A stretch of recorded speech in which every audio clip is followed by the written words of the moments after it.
Hayekian Courage, from the Investor's Business Daily, 1999, in Audio Mises Daily narrated by Stephen Ng. Friedrich Hayek faced every challenge with the same attitude. Never let fear get a toehold.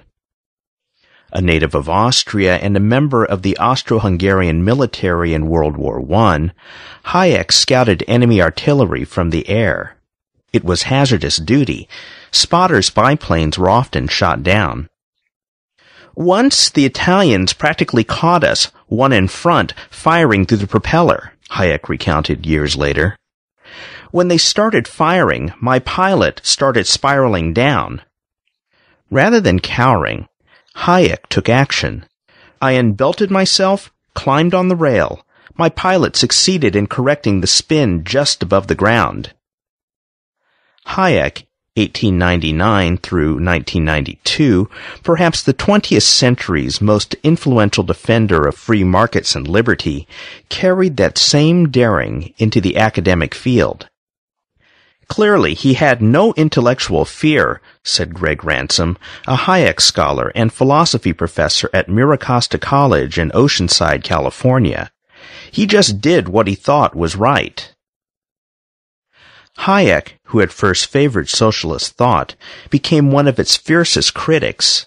A free market advocate in the 30s, when socialists controlled many of the world's capitalist countries, Hayek wouldn't be dissuaded. No compromise.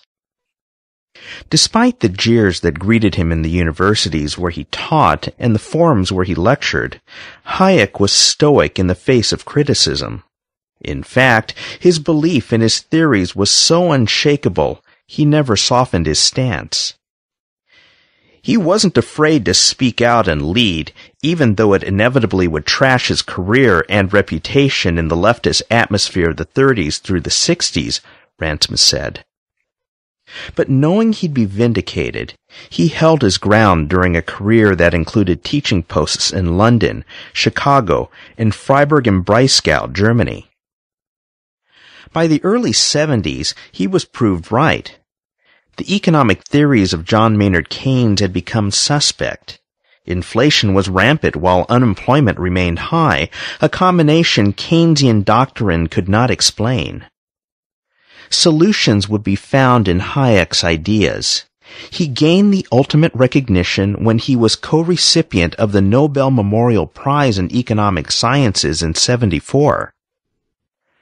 Throughout his career, Hayek was as kind to his critics — he was viciously and personally criticized for his landmark work, The Road to Serfdom — as he was to his friends. He befriended his intellectual rivals, including Keynes. Hayek's gentlemanly approach helped him gain influence among, and eventually convert, those who once opposed him. In the long run, I think he made a bigger impact on people because of it, said Tom Palmer of the Cato Institute. Unafraid of different viewpoints, he'd hold open seminars at the London School of Economics. Hayek used those opportunities to gather as much information from others as he could. He always had his antenna up, Ransom said. The free discourse was sometimes hostile, the rancor often directed at Hayek. But that didn't faze him. Hayek refused to accept such criticism as anything other than an opportunity. The seminars taught me more economics than anything else, Hayek said. It created a dynamic intellectual environment, said Ransom, who maintains a website dedicated to Hayek. His own view was wider because he took into consideration so much. In fact, it was his willingness to learn from others that led Hayek to his free market views. As a student, he was a mild socialist, believing that sharing the wealth was an intelligent solution to the world's problems. But he changed his point of view after reading Ludwig von Mises' economic critique of socialist thought. The more he learned about economics, the more Hayek realized that socialism promised more than it could deliver. It was impossible to centrally control a wide range of people and interests. Recalling the difficulties the Austro-Hungarian army had in coordinating soldiers speaking 11 different languages, he understood that socialism was not the answer. Well-rounded. Hayek always sought stimulating opinions. The son of a physician-botanist father and an intellectual mother, Hayek and his 3 brothers were encouraged to read and discuss ideas instead of playing with other children. The siblings often talked with their parents' scholarly friends. Hayek carried his curiosity to all areas of his life. He could learn from a joke as well as a colleague. He read the London Times literary supplement for tips on what books would keep him well-rounded.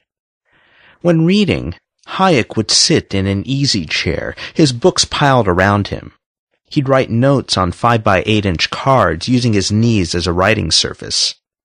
He'd type his notes only after he'd mentally digested the reading material.